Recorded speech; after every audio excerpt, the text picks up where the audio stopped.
تمام مساء ولسه أصلا عندك يا هيرلا أنا كمولي هيرلا آمين أمي فهمي على في هيرلا أنا كوكاني آمين إمام علي بنيا كما آمين صلى الله رسول الله وسلم سمره برجعنا وكو أسلمنا مري نعم شينا أصف إني على كجي نعم أني على كسي نعم أني ليت من دي أمدوما شيء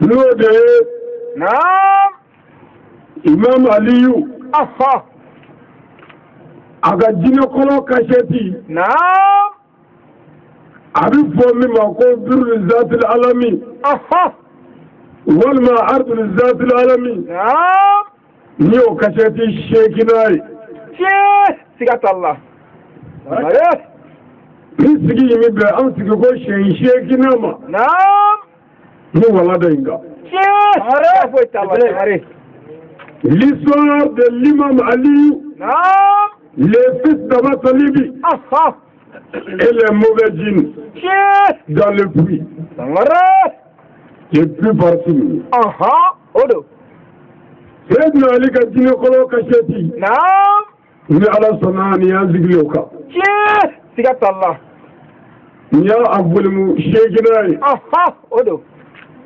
numéro wuti kwani شيء ala ka ande ma barala آمين nya foy wala da nga ka ja شيندو aba hakli utwala أيوة ni ala min no ya ama نعم ambo fola شيء وكاكا ni wati amla yoromi نعم ama blo yorola شيء ni ala e wati wala no ya ama نعم amenyo zara ni kele kele ka وكاكا ama ta abla yorola سمره وبيبه ni ala sana fa bare mina sai Allah bana شيندو fo fe mana bwala أها amina Allah kana mbadu سكت فوت الله سمره وكاكا imam Ali نعم Asad al-Galibi بلبله l'homme qui était très fort en malinterie نعم kemi ngatiku أها adukodo نعم adukorodo شيندو Asad al-Galibi بلبله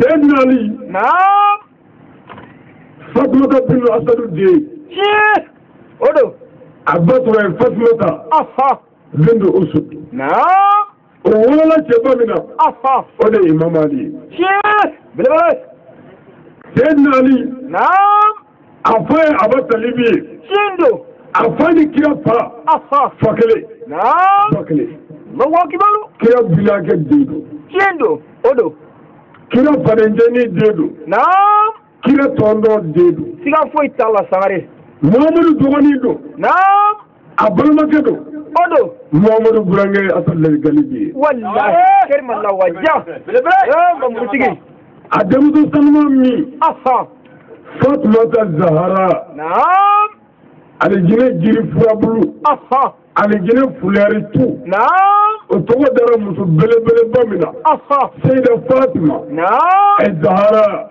شيء Muhammadu bi wuli ka musu bamin be أها adamudu salma do الله أكبر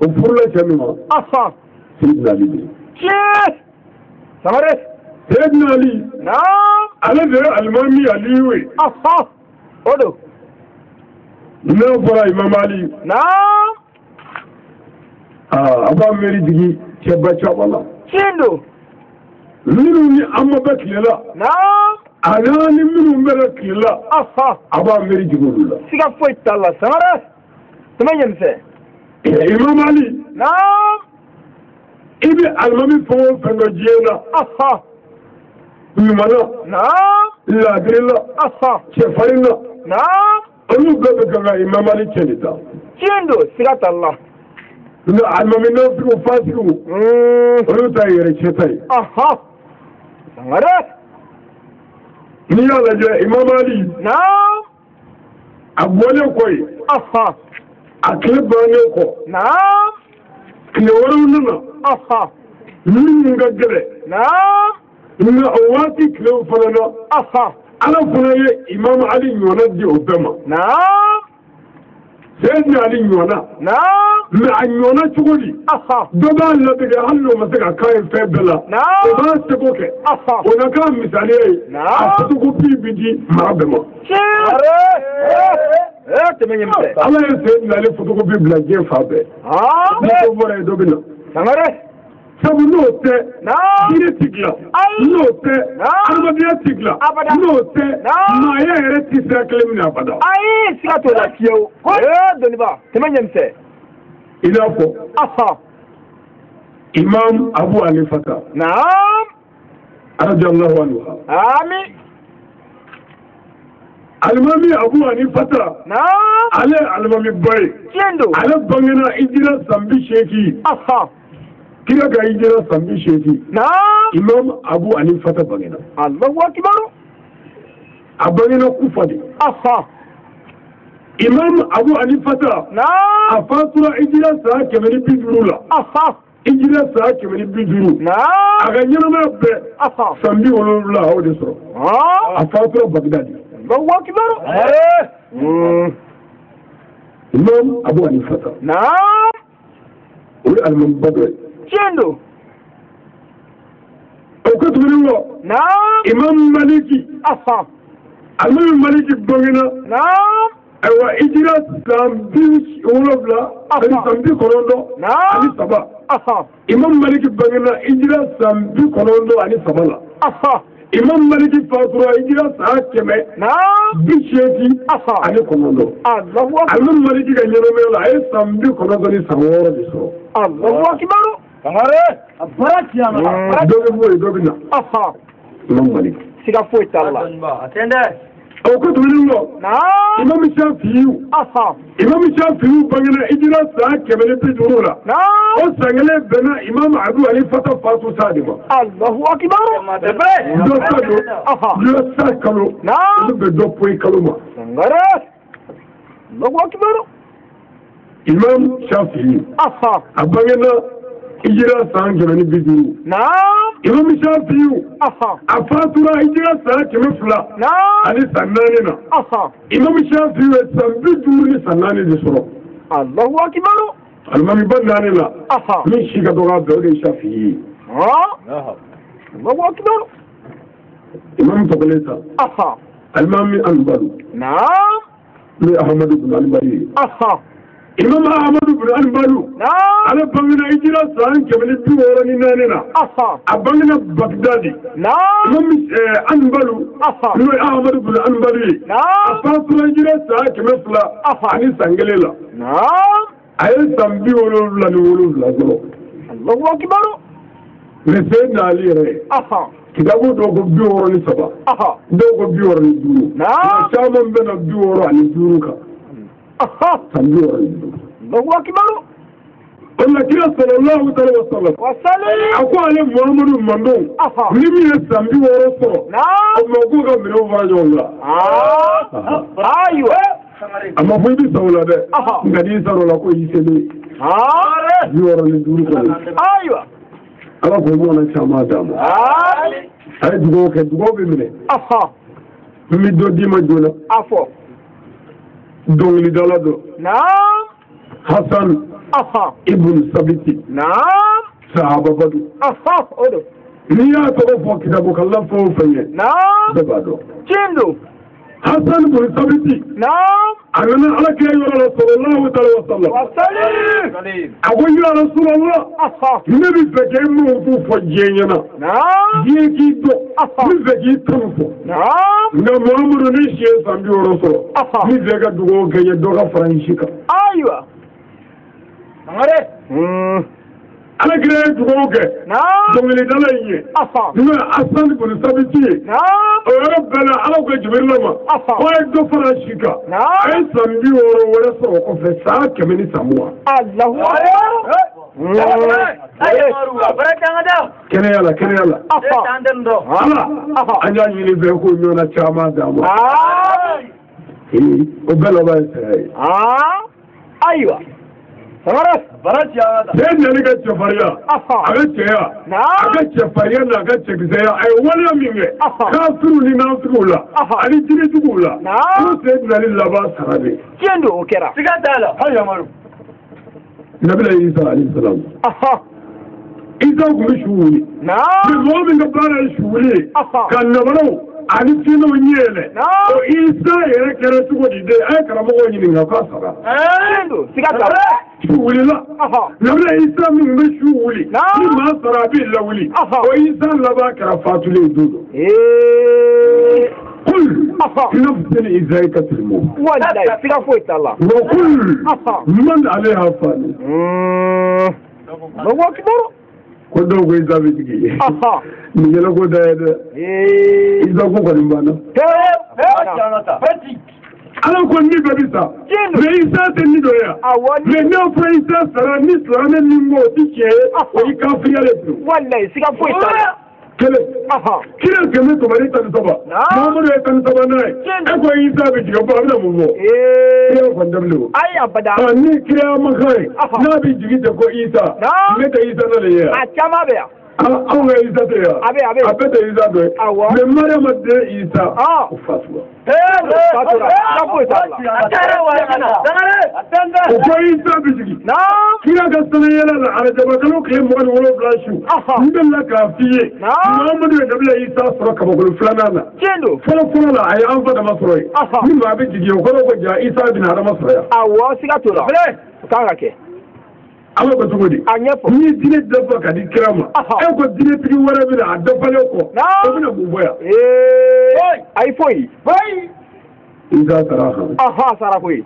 kama go tere fiu ay ni Isa bana tew ami kemi inglela o de Muhammadu ami kemi inglela o de Tayiru ami kemi inglela o de Gawsu Kiyashu nyama tulai ko wasalim amalik wallahi katalla abaraja wa alen dane ala ye belebelo dama bibulu era ko Muhammadu bi to amale akuma be ni sanu bi toya mabbe siga foita ko Muhammadu bisare nga Muhammadu ka sharia bi to amale akuma be sab l'homme c'est la parole wallahi siga talla mo e kumangay awo sangara Muhammadu ka tlela siga talla mbala Muhammadu kiyana le no islamia kiye ala sorla ka ala batu ko dikirama ali ala la batu kendo siga talla ala la batu jumay ala ko ay min nabla ayo dabla aywa ala batu jumay ala ko ay minge ayo ke o kaka ina fo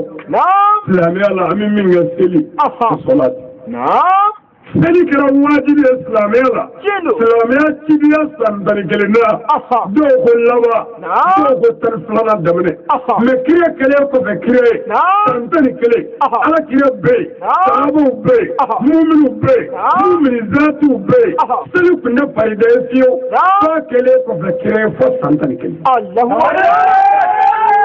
akbar kirma Allah wajha ba murtiki to ma agara to ko za ko kwani islamia bismillah ni tan no a cile ku fe ka kire onze après la voix du prophète odo o ko dum ngo mi jelo mindi jelo do islamia la cile santani sabana Allahu akbar kire kele ku fe kire santani saba ala ko jaga bole wajibe na ma bu waji almadi kendo siga foi talla jaga bo islamia ay mo dona la santani sabana siga talla o ko be su no su le me su ave su kara farida islamo ka islamia la fu ala ko ni su ga farda Muhammadu ka ni mandonga ina ko nya ke wajibi e to ko mina mando tamene to ka kara ci de santan sabanana Allahu akbar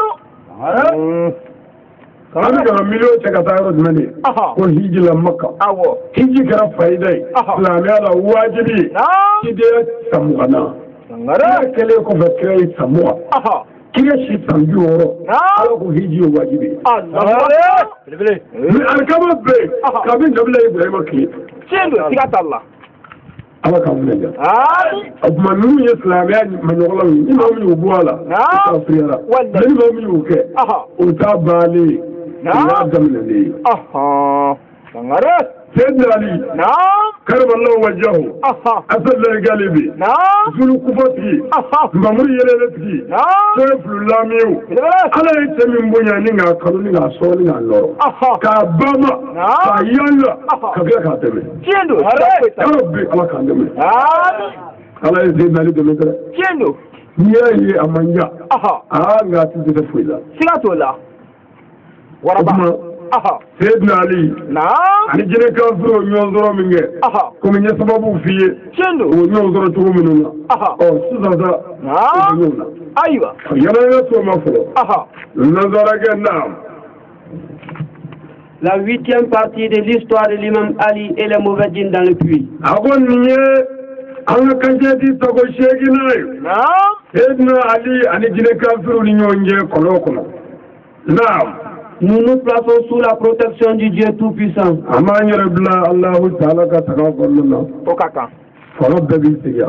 Wallahi. Wallahi. Contre les malfaisances et les machinations des hypocrites.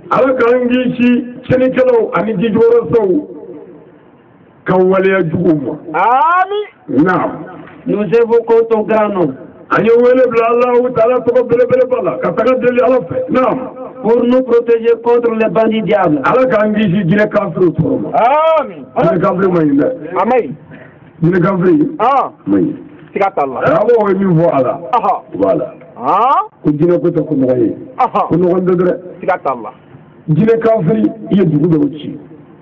Jine kafiri ye sigida dɔw ci jine kafiri ye jamana dɔw ci jine kafiri ye mɔgɔ dɔw faga muso dɔw ka cɛ dɔw fa dɔw ka mariage kɛra jine kafiri tun bɛ muso nɔfɛ mariage kɛlen kɔfɛ kɔɲɔso su fɔlɔ don jinew nana cɛ dalen kantigɛ k'a kunkolo tigɛ ka tila ka muso dalen kantigɛ k'a kunkolo tigɛ ka taa ka muru dɔ to yen muru min ni mɔgɔ y'a ye i bɛ siran Subhanallah. Mɔgɔ si t'a dɔn numu min ye muru la.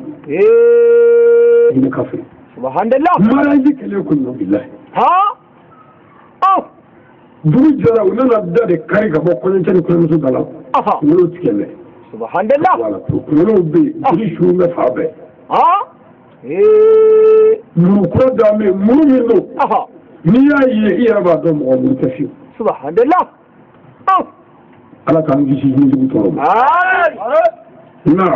La seule protection éternelle et infaillible est celle de Dieu.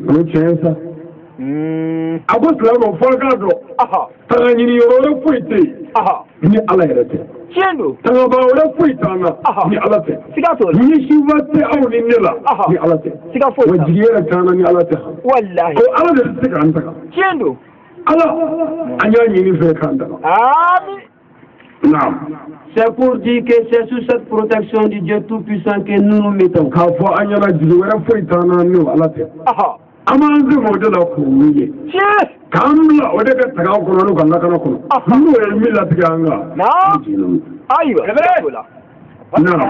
Et contre les tentations de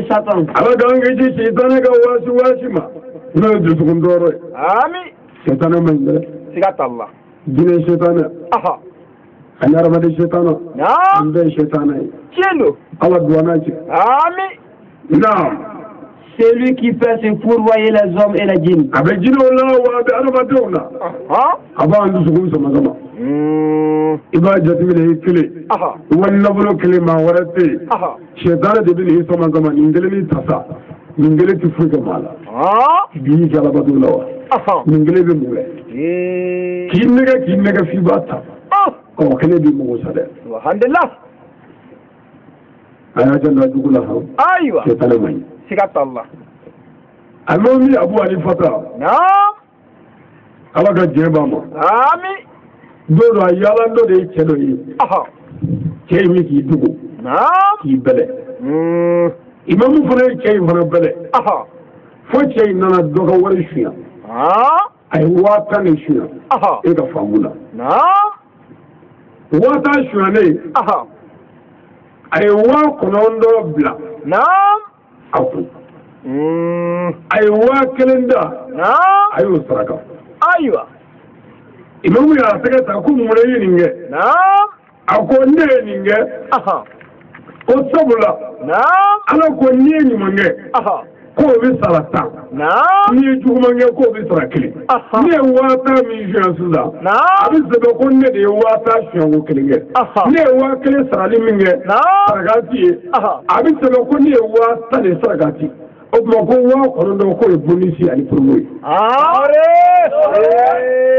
subhanallah ama famu ayo ala gawuna ja amin imamu ko galo bi da ko shefane kalu wallahi sika ko ala te nugalen fe ala te tolle fe abada atafe ko ala kan yi shi foro ma amin bazara nam poussant à se détourner du bon chemin shefane mimi am zugu samanzo ma ka bo wala ni ma saraka kana nanyu wala tugu saraka ani jango saraka nam pour les mettre sur celui de la perdition et de la damnation abam la monasira ani tachene ala ki saraka alhamdulillah shaytan an jugude ici bas et à l'au-delà wa ba mo sa jene ya wallahi raba mo sa ala kan disha torma amin ogena mais aussi contre le méchant marabout ala gangi je mari jugu torma qui collabore avec les djinns encore plus méchants mari jugu minu mi baraka ni jine kafiru lu ka jugu fana de naam pour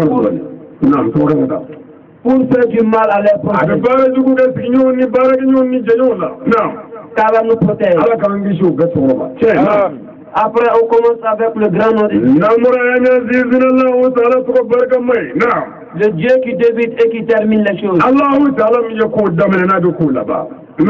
Le clément et le miséricordieux. Par essence et par excellence. Allah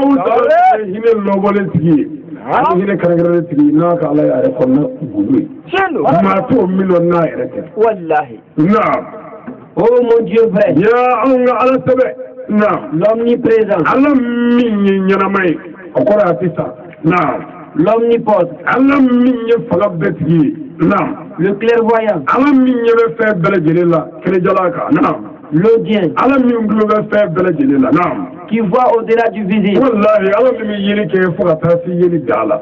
Okora bi yeli ke fuka tasi fon dala. Naam. Qui lit dans le cœur et dans les esprits. Wallahi, Allah ta'ala mi disukun gala ka farima adele. Naam. Nous évoquons ton grand nom. Ani wala ni to korotale. Le roi des rois. Nato ga masakodo. Libe ala kele ku. Naam. Le maître du jour de la rétribution. La har jodo maraba masai alami. Naam. Le Dieu unique et éternel. Alami yekelenyo wa ko bilaba ataka kono. Akelenyo. Naam. Ensuite, on prie pour la paix et le salut sur notre Sauveur. Le premier et le dernier des prophètes. Le fils d'Abdoulaye et Aminata. Depuis la Mecque et Médine.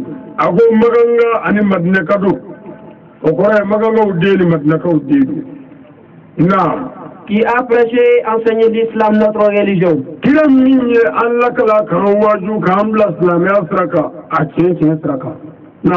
Au prix de 1000 sacrifices.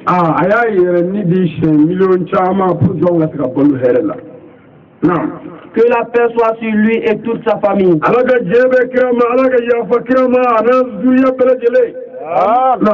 Sur tous ses compagnons et leurs familles. Amin.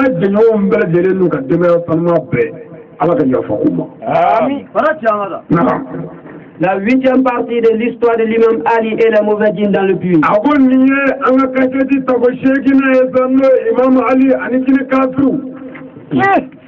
Aslama Sayyidina Ali ibn Ashido. Aywa. Jawga ce ala do khayira do. Ibn Ali. Sigata Allah. Abina bara minge. Kafiri nuna. Abina cheni mindo kafiri nunu. Abina Sayyidina Ali idre. Siga foi tala. Abara janata. Atende. Abaka bara nuwaye. Amin. Sayyidina Ali. Mumina ni Imam Ali tamarasa.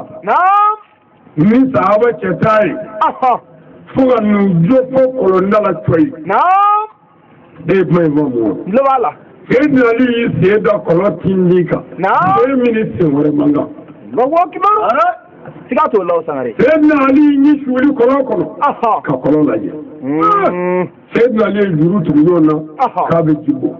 Ko fo ale ki ni islamu bu mi ko ala ka be mi. Aha. Jino ko galo bi da. Ne juru tiga ka juru la sigi. Aha. Oro be Sayyidina Ali juru sira chala. Ko mi nya fi chumina. Abu sahaba ma abin jidu kono. Aywa. Jino kono. Aha. Ka mɔgɔ sigi jinɛ kɔlɔn kɔnɔ kɔlɔn min tɔgɔri a sendayɔrɔ ɲɔgɔn ɲɛ 500 o sen dayɔrɔ ni ɲɔgɔn cɛ mɛtiri 250 Allahu akbar u bɛɛ la Sayyidina Ali ko k'ale bɛ jigin sahabaw y'u insisté ka ko bɛɛ kɛ kana jigin a ko n bɛ jigin belebele i k'a dɔn Imam Ali a ye u ka dulokiw minɛ k'o siri a cɛ la ka sɔrɔ ka duloki kun d'u ma a bɛ n jigi dɔɔni dɔɔni n'a y'a ye tuma min na n se i ye kɔlɔn ju sɔrɔ o tuma a ye juru kun bila nka ni fɛn min gɛlɛya ma a b'a jalo sɔrɔtuli yaasi la a ye yaasi kalan fo n ka bɔ kɔlɔn kɔnɔ n bɛna ɲɛɲini fo ji in ka min an fɛ ne bɛ min aw bɛ min wa ala kira bɛ min sallallahu ta'ala wa sallam a ye nin fɔ min kɛ sababu yɛrɛ kuru kɔnɔ sa Sayyidina Ali bi min dɛ Sayyidina Ali dalen bɛ Ala la o ye Ala danaya da ye n ka y'i kale Ala la walahi n kale na Ala bonya ma an bɛ ji min siga foyi t'a la olu ka Ala ko n'an ka Ala ko tɛ kelen ye olu bɛ fɛn o fɛn kɛ Ala ye u b'a kɛ n'a dɔnni ye u b'a kɛ ni a danganiya ye u b'a kɛ ni a limaniya ye n delila k'a f'i ye don dɔ la Sayyidina Ali n delila k'a f'i ye n ko yiridenw kun ka d'a ye n'o ye pɔmu kun ka d'a ye kosɛbɛ don dɔ la Imam Ali pɔmu den kelen b'a bolo foyi t'a bolo kɔ pɔmu den kelen bɛ a bɛ fɛ ka pɔmu den kelen in dun tuma ye maa mun dɛ pɔmu den kelen in b'a bolo a bɛ fɛ k'a dun o yɔrɔ bɛɛ don dɔ la ko fi sabilillah ko joli maa di Ala ma Sayyidina Ali a ye foyi tɛmɛnɔ bi ni nin pɔmu den kelen tɛ a bɛ fɔra ko k'a di Ala ma Sayyidina Ali ye Ala minɛ k'i sɛmɛ Ala la k'a jigi kɛ Ala ye ka pɔmu den kelen di garibukɛ delikɛla ye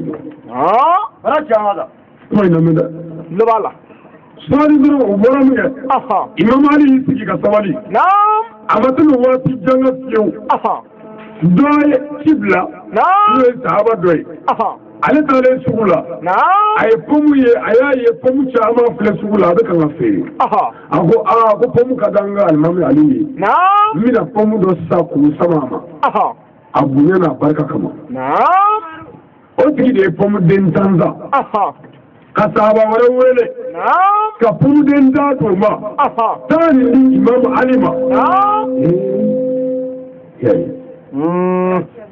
taa nin di Imam Ali ma ko ne kuti kuma ye kuma mɔ pɔmu den tan o fana sahaba kɛ natɔ ni pɔmu den tan ye sira la ale ye den kelen bɔ a la k'o bila a kun ka na ni den kɔnɔntɔn ye a nana ni pɔmu ye mana foroko la a ye salamu di Imam Ali ma Ali y'a jaabi a ko karisa de ye n bila ka na ko n kana pɔmu d'i ma Sayyidina Ali ye pɔmu minɛ cɛ ko a bɛ taa a ko cɛ ma ko n kɔnɔ filɛ Sayyidina Ali a kɔnɛ 1 2 3 4 5 6 7 8 9 a ko ko nin tɛ ne kun ye dɛ k'i fili la k'a bɛ sɔrɔ a kan bɛ Ali wɛrɛ ma ne ko tɛ sahabakɛ in ko non k'a ko alimami Ali e yɛrɛ de ko don a ko ne ko tɛ a ko e ko don ko wa ni ne ko don ko pɔmu den kelen min di kɔ dɛ belebele cɛ ko ko nin y'a yɛrɛ ye Sayyidina Ali ko ne tɛ ko taa ne tɛ k'a d'a ma k'i fili la ko ma taa fɔ ye k'i nana sigi kabako wulila a ko ne ye pɔmu den kelen de ta sɔgɔmada in na n y'a di garibu dɔ ma Ala kama Ala ko n'i ye kelen sɔrɔ ka i bɛ sara 10 na ne ye kelen sɔrɔ ka sɔgɔma in na Ala ye Ala k'o saraka 9 ye taa d'a ma n t'a fɛ o yɔrɔ bɛ cɛ y'i jigin ko a tokole ni bla mene ko lo kule kele ko ayo faka ni mani tane ala tane barani o kauna ba min ali tiba kala sigatalla italia fiyo min yesiza ko de kala sara so we done with Allah sigatola le tindale ko le te fa ke kile ko faka momanga ala kawna ja amin c'est ça naam sabo to ga ajigi dondon ko mi jufle abuga jigi kono naam ok après jigi la ba jigi dondon naam jusqu'au fond du puits c'est flam na to kono worobo c'est kilo kono asa le galibi c'est kilo kono c'est minutes vraiment naam au flat kilo kono la confrontation entre Ali et les Sataniens. A ko Seydina Ali ani jinɛ kafiriw ka ɲɔgɔn sɔrɔ sa.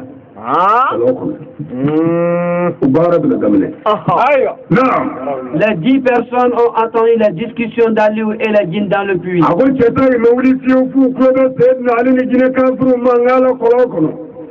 O bɛ kan ka kuma ɲɔgɔn fɛ. Dans peu de temps. Abu wati doni ngara amajanyo bli. Olu kulobe Seydina Ali jino kumangala. Jino bi kuma do fo ali ba jabi. Ali bi do fo to jabi. Uboro arabu kala pew. Fuga na kawara la ali nunu ngulu rabli. Subhanallah. Anana kawara la oti kambo ye nunu yemi do je ko ko wulula. Sabako. Wati doni ngara sa. Ukongo le jole do koro tindika. Un grand cri de l'imam Ali est sorti.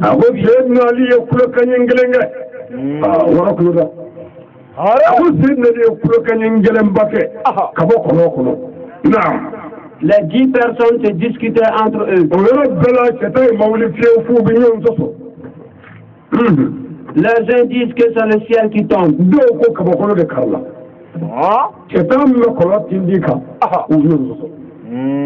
Mɔgɔ ko la ko ni ka bɔkolo wololen ka bianga kabakolo tɛ ka wolo ka bianga a jɔlen abada do ko jɛ ko ka bɔkolo bilali naam les autres disent que c'est la terre qui tremble do ko non ka bɔkolo ma bi dugukolo de karla walima a yɛlɛla do ko dugukolo bi yɛrɛ la c'est nani ka kulo ka ɲɛngili naam ils l'ont appelé o yɔrɔ bɛɛ u ye c'est nani wele. Non. Mais il n'a pas répondu. C'est une aliment machine. Barakela Rabula. Tiendo. Kulukabora. On a tchèque Kulukabora. Anya tchèwele. Atikapu. Aïwa. Maman connaît le aïe. Faut gagner par un homme. Ensemble, ils ont appelé Aliou. On dirait que c'est une aliment Aliou. Ya Imamou. Jusqu'à présent, le silence se produit. Bela Halibi Kuluka. Mobile, Magandiga Boat Yabi. Baraullah. Lorena de la Rafale. Sigatallah. Alakanouer. Non. Les 10 personnes se sont regardées entre eux. Bella, c'est une drogue à nous, Flessa. Non. Ils avaient très peur. Au Sirane Kounou. Foussra. Non. Ils tremblaient tous.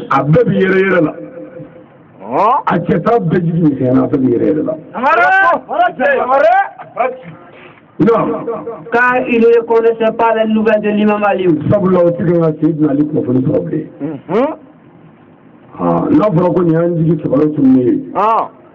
Amon do me ambe gama kan ji da se mukaya kan zeme awala kan ji ga imam sinoi ani imam mangai manga sun na kula ga yingelengara ku mi sugo na on da dobli just que des trois là jusqu'à présent il ne répondait pas ali bi u ga kan ali wele ali ali fana ngela dre ana ka ko no amin.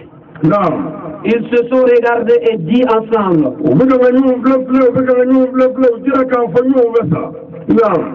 Le monde a pris fin.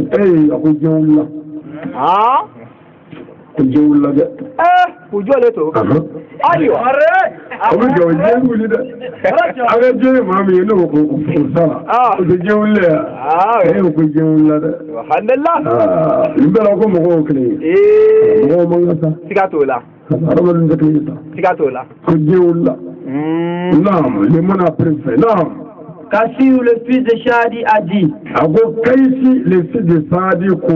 No Kaisi ibn Sadi. Ni sahaba mi fi. Aha. Ina ka bare ko sega sega. Naam. Adu ko chaman yedo. Aha. Akulo kai. Naam. Aga famu ka tili. Aha. Ina yeli ke dro da ba famu nga jabe ni abudo. Allahu akbar. Kaisi le fils de Sadi. Bilbili. Awodi kuma na sa ko. Aha. Naam. Que lorsqu'ils ont appelé à lui et qu'il n'a pas répondu, ils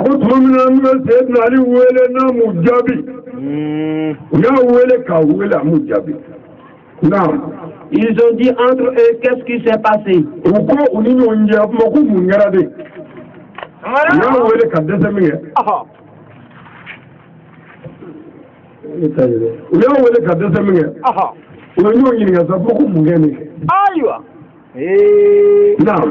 L'un d'entre eux dit, on sait très bien ce qui s'est passé.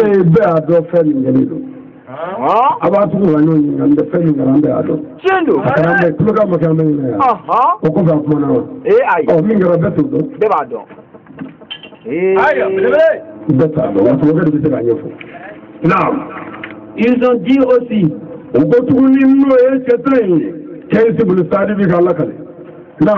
que Aliou, si tu es mort comme ça,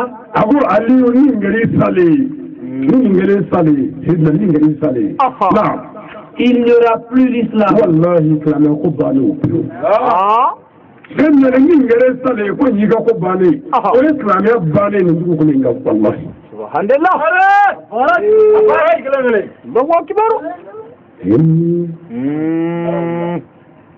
Ketanjo na kolodala ansaru ni muhajirin chama be kumugura ni alaka sayyidina ali tikrai annabi yimande do ko ni gare sale ko ni islamiya bane baru go chendre sadu musilla chendo sigata Allah sadu kolada wallahi non les grands pieds de l'islam seront tombés. Ako islamiya ji karli o islamiya pi bini sayyidina ali ni gare sale o dino ko bane o dino ko karle ka jini ka bapu imam ni ngare salama ina alli saladu wulinde ni ngare salama aywa aglera indala ko mo kle kalodi ko ali ko tiga sota wallahi ni ngare sale o dino ko bane ani saga mi ni boli mi ngadi na wa bekli fu ya do ni ngara ali sale dino ko bu fa sigatola Nimela hali bijuma mifumo. Ai. Ndio mambo jitimia. Sasa mambo kale ba mia. Sababu wubi. Niye semele kule ka dara. Abituko na mashita do. On jure. Angalena ni chata mangayo. Si tu meurs comme ça, ni ngari sale sayyidina Ali. Il n'y aura plus l'islam. Wallahi dino go kuma bani. Kana sale? Aywa. Kana safiyo hali ni salido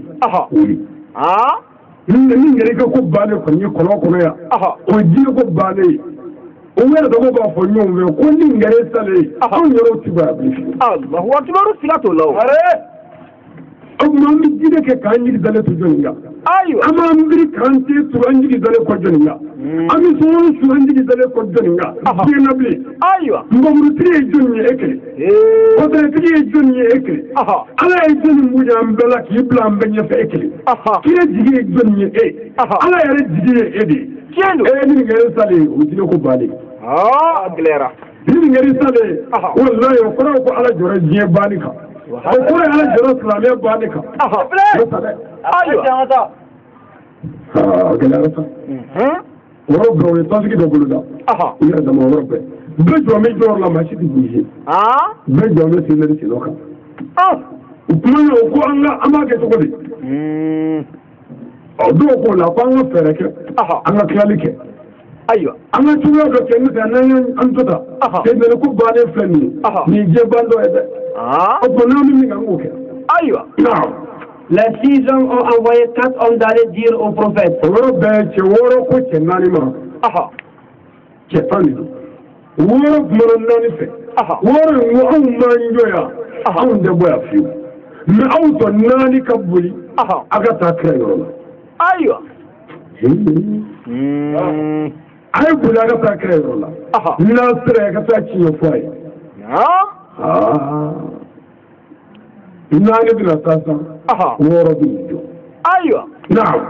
Que les djinns ont tué Imam Aliou.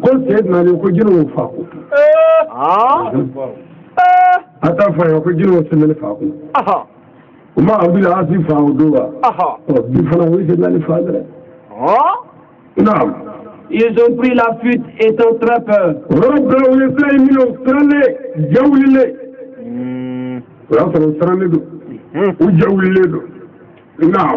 Et se diriger vers le prophète Mohammed.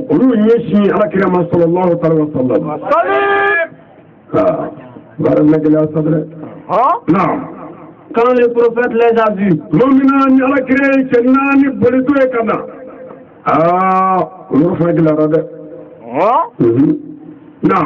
il s'est découragé.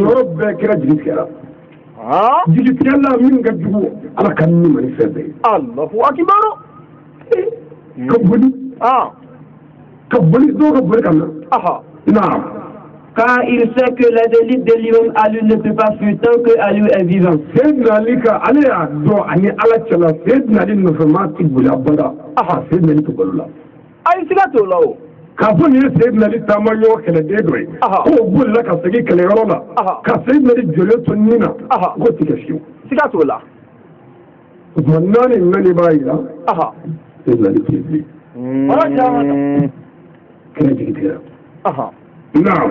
Avant leur propos, le prophète dit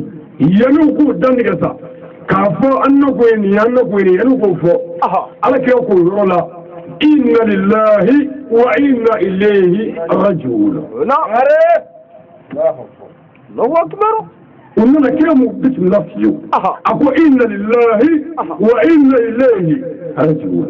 Allahu akbar. Naam. Tous les êtres vivants viennent auprès de Dieu. Ako anana toro belajele por Allah ta'ala yorola. Naam. On retournera tous là-bas. Wallahi dodo lambe bisiki Allah.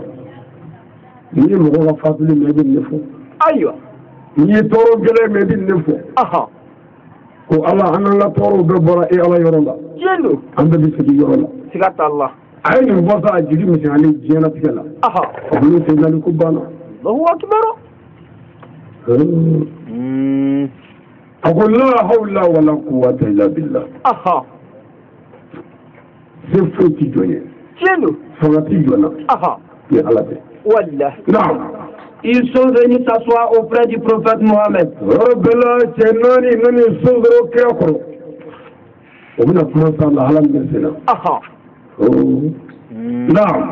Kassiyu, le fils de Shadi, a dit. Kaisi, le fils de Sadi, le Kaisi de Sadi,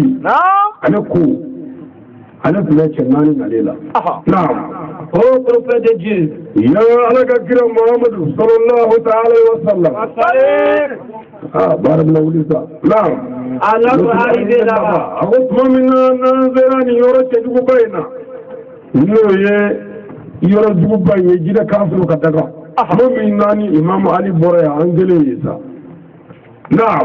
Aliou est descendu dans le puits. Kafanzir Ali farika ay kaluke kalma jawlidu amma sona da islabi abaya rasulullah mami anzara kolonala sayyidina Ali mineta kabiji naam Il n'a fait qu'un seul grand cri. Ramna sayyidina Ali jina ay ko kanyim baklenge ko ga galara dre naam On l'a appelé mais il n'a pas répondu. Anya wele o kuloka ko fe sayyidina Ali man yabishi. Voilà tout ce qu'on peut vous dire.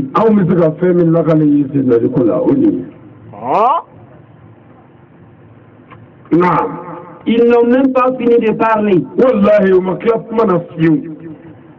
Le prophète s'est levé et dit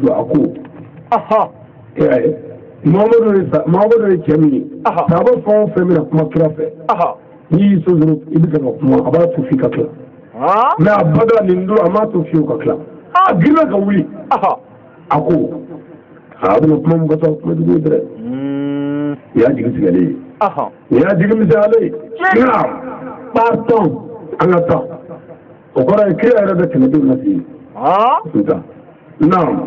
Il est devant les 4 envoyés. Alors, ben, qu'il y a de la chaîne, il y a un manque de phobie. Alors, ben, oui, le droit, pas le temps. Aïe! Abdallah, c'est l'un qui a fait. On va en faire. Le roi qui meurt. Non. Il marchait très dur. Avec ta main, ta main, comment on fait, c'est soit de ta main. C'est un gars, c'est à toi. Maman, vous avez ouvert. Aïe! الله أكبر. سبب هل اللي سيدنا لسه لازم. كني كلا ترى باوي.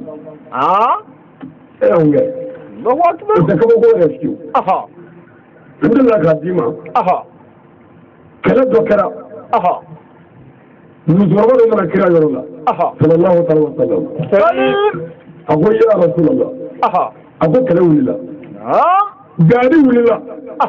أقول دين جملة دين إنجليزي. o dengele dun na ta kile rola momoro ndede ngene de aywa enye bala nte ka fara ga de ngene ni kiro ko mo temulo baragala temulo si ma bo jihadila ki je bitade dozoro ko mu flotte vere ngene ka ku aywa ala ya go tara kale rola mo ko folo bi fo aro kale la o kara mo ba de ngani Allahu akbar sangare gelera o kara mi nge kale jama ko folo mi ngana ba ne ko salamu kale ko ka sefo unato uni so jale bi nale dugu mo bora ko tume muso bi bo ki chefme balmo bi bo ki balmo ko mo me kala la de bora kai ka bo tume muso ro bora jama ko fula mi nana muso wa nyaba la adeto la ayu nyiri nga yala ne dedu olu fana mo yora ka samya muso wa jigi tigeli o ma saranu ka kɛ saya fɔ ba ye musokɔrɔba in ye o ma sɔn o fɔ o ko ko a na kɛ kɔfɛ ngu y'a dɔn a fara ale de fagara fɔlɔ olu taara so gurun wɛrɛw nana ku musokɔrɔba ma a den ɲininka y'olu la fiyewu a y'u ɲininka yala ne den dun fana a bɛ yen kɔmi olu fana ko i den bɛ sɔrɔ kɔfɛ كان جمهور بأننا تنفعلك النبي صلى الله عليه وسلم ما أمر عليه مزروعكم وورنا كون ديبي أيوة كده هو يجيب الكفر تعالى هو أكبر ما كده يا دولاني على شيء وينفع كده هذا الكفر ممكن المزروع يدرج حيثما لقى لي كاسرة كلمة دبل الفلوس كون ديبي أيوة وديك تاتو كلالا نيجا كان فوبايا ونيانا كي بيسرا كيف هذا كفر ولو عليه ملك ويلي نوي أزرائيلي نيبولا ملك الموتي يني من السلاح وتاسك عتيك مسلسل تاسك عتيك مسلسل عاقليرا ولو ملك ناني دي كلا كاتني ولي كاتوكرولا علي جل فترة k'a bila cogo kɔrɔlen la musokɔrɔba denkɛnin nana bɛɛ kɔfɛ musokɔrɔba y'i bara denkɛ la a kɛnɛma ɲuman ni sahaba min y'a ye u bɛ boli a ɲɛ ni min y'a ye u bɛ boli ni min y'a ye u bɛ boli kira sɔrɔla k'a fɔ o tuma ala ko a b'a wuluba k'a b'a wuli lahara an ma diya lahara saga kungo na wa ko n'a taara o la masa min ye fagali kɛ ɲɛnamaya la diɲɛ yan n'o ye dɔ wuli aw la yan aw kan ka da la k'a fɔ lahara ta o ɲɔgɔnna ye ɲɔgɔnna ye mais n'aw ko la nin ye o kɔrɔ ko lahara ta min fɔra k'an ma da la dɛ a y'a jɔ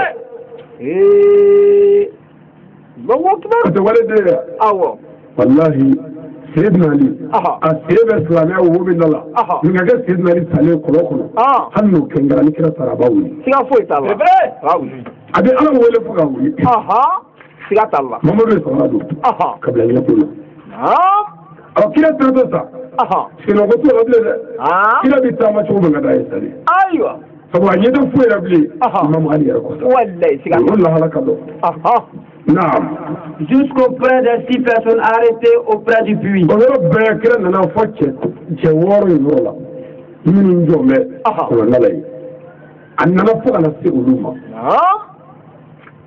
naam Le prophète les a demandé. halakire je woro yininga sallallahu ta'ala wa sallam wa sallim naam Est-ce qu'il a parlé? yalla sayyidina Ali akuma nawa naam Ils ont répondu. yalla kire jabi sallallahu ta'ala wa sallam naam Non, il n'a pas parlé.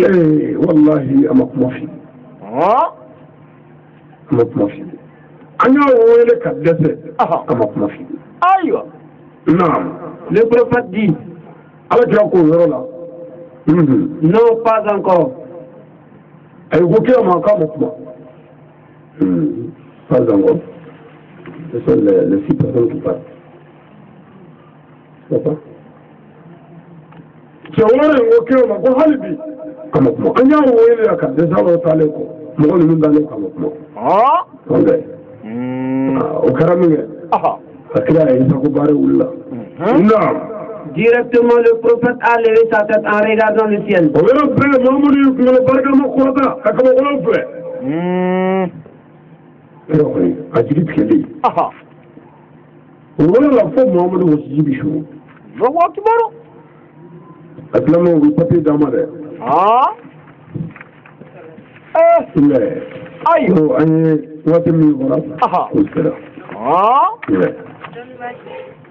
Sayyidina Ali ni ala sɔrɔ ni ko tɔ kɛra cogo min na ni ala ye waati wɛrɛ nɔgɔya ma a bɛna labɛn aywa sinon Imam Ali ka sanni yɔrɔ in na yan baara do dɛ k'a fɔ nin ye Sayyidina Ali ye kulekan kelen kɛ a ma kuma o kɔfɛ a ma kule o kɔfɛ a ka wele ka dɛsɛ o ka k'o ko bannen ye silamɛw ko gɛlɛn ye dɛ kasɛti bilala bilayɔrɔ juguba la tan le ko tɔ ye olu sɔrɔ kɔnɔntɔnna la sa aywa waati ma cogo ɲɛ dɛ a filanan Imam Ali an ye sigi minnu kɛ a tɔgɔ la yan Sayyidina Ali an ye sanu minnu kɛ a la yan Sayyidina Ali an ye bonya minnu ni barika minnu bɔ a la yan ninnu bɛɛ ye lahara dɔ dalilu dɔ ye an yɛrɛw bolo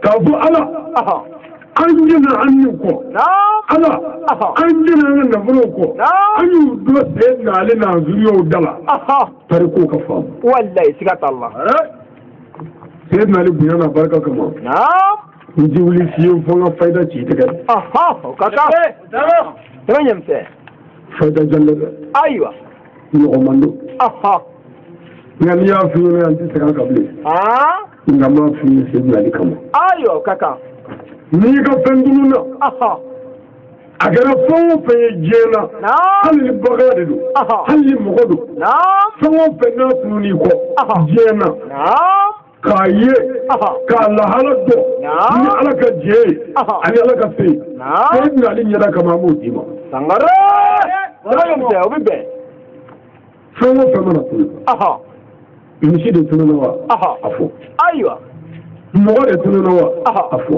aywa e y'i ka fɛn dɔ bila yɔrɔ dɔ la hakili bɔra bila yɔrɔ kɔ wa a fɔ ale aywa ni min f'i ye n'i y'a kɔrɔbɔ wallahi f'i ka lahala don a la sangare tɛmɛ ɲɛmisɛn i bɛ mun kɛ i bɛ saniji ta k'i yɛrɛ sanuya ka gɛrɛ yɔrɔ la maa mankan t'i tɔɔrɔ yɔrɔ min na arajo mankan tɛ yen barokɛ kan tɛ yen aywa n'i y'o yɔrɔ fɛrɛlen sɔrɔ i bɛ kɔlɔsi minɛ i bɛ astagfirullahi kɛ siɲɛ 100 o kɔrɔ ye Ala yafa ma o t'a la dɛ nka o ye baara nɔgɔyali ni baara teliyali dɔ ye n'o banna i bɛ sɔli i ka kira kan siɲɛ 100 salatu fɛn o fɛn ka di ye n'a ka di ye i b'a fɔ Allahumma salli ala sayyidina Muhammadi wa ala ali Muhammadi wa sallim siɲɛ 100 o t'a dɔ ye dɛ o ye sɔrɔfulu ijaaba ye nka o jaabi ko nɛgɛ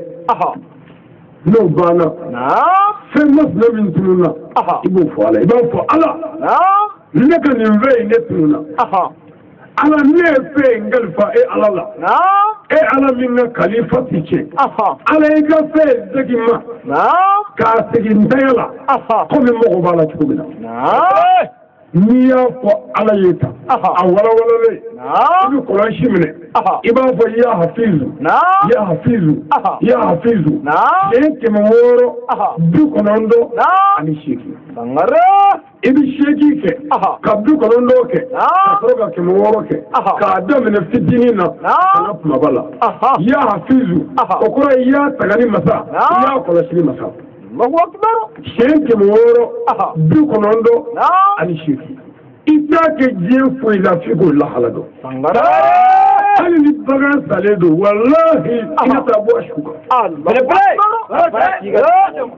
na nyuma mi atruwati ni fe asabaka ayo atruwati fe asabaka ni flak ni kaba hage ayo hal ni telefoni dar sala ina na bla roko ko fe ina ni mi ma bla roko na sigere la ka fo ayo iti klasiyo fala hideme telefoni ala ka dola bangare tamanyam se ina ni ala fa ala kan deme amin ala kan sabu kan ni ala kan jenyo ala kan la haranya ala jamana ala ka basri ala ka kishi ba mba dai samay do ni do go juru ke me ku feke ko halu ni ta boro la juru re de do la ayo kaka ina ala sona kasheti kono dona na zero ma abi hadini jigala ayo juru sara faida no gumo ni juru bilali miliyo ta ko no do ni ya sabaka fakasa samare no jima ayo jani ngaw ti jima na de ni ala e wati wara no gayama wanda di ni ya hadu jigala ba sabaka ayo ngani ni nona ni tele wala de atenda ni wati bana fana ma blay atenda ni amade fo fe do ni nga do be be kalango ni barako ani fuko nga do boy ayo dengo fana anga do be be anga fuli banzi no be ani mo na wele jabi anga fuli buyi o kaka mo minu fana kuloba na rajula ani aywa internet uka anga fuli be be o kaka wali mando amu yeshi mbara dilema ayo kadugo kanga jamanai no mali o kaka an fasudu Chindo. Ala mali jabana. Ka yini ala fa ala ka ala kana. Ala ka ala kishi. Ala ka ala kana. Jamani ala ka do dakelebe. Ka dakelebe. Ka mu nyimo ala ko lu sira nguna. Ka mo la biru ala ko lu nambe. Ala mi sira ala ko korota. Almanu ya rabbi ala ko menye fe. Kana na zuru kama. Ma nyima be kama. Sayyidina ali ya kama. Sallallahu mustafa. Wa salim. Ala sallallahu ni kasheti sheki nai. Awutam volumu ni muwe Chindo ami dugo ni islamu fe wala sala kan deme ka farfon dama na timinan dia na la sona anga timini jina ko kasheti toyi ko ka tafi alabani ma o kaka ni fe ni ngele ama halbi na mo nga nyomne anga ya fa nyoma o kaka na mo nga hine nyona na mo anga nyoma gari na mo nga nyonne ni ko bela o be min fana islamia kan na nyu ganda klo kala siga fota e ni ari jigina ko no fo ma jigi islamia to ko fo ma jigi ala to ko fo ma jigi kira to ko ala to ni kira to ni islamia to ko kama dujena muso ko ka jigi dino no fo ko no an yere kan gaji an ni ko ala ni kira kama wallahi o kaka sangare ربنا آتنا في الدنيا حسنة وفي الآخرة حسنة وقنا عذاب النار سبحان ربك رب العزة عما يصفون والصلاة والسلام على المرسلين والحمد لله رب العالمين السلام عليكم ورحمة الله تعالى وبركاته وعليكم السلام ورحمة الله تعالى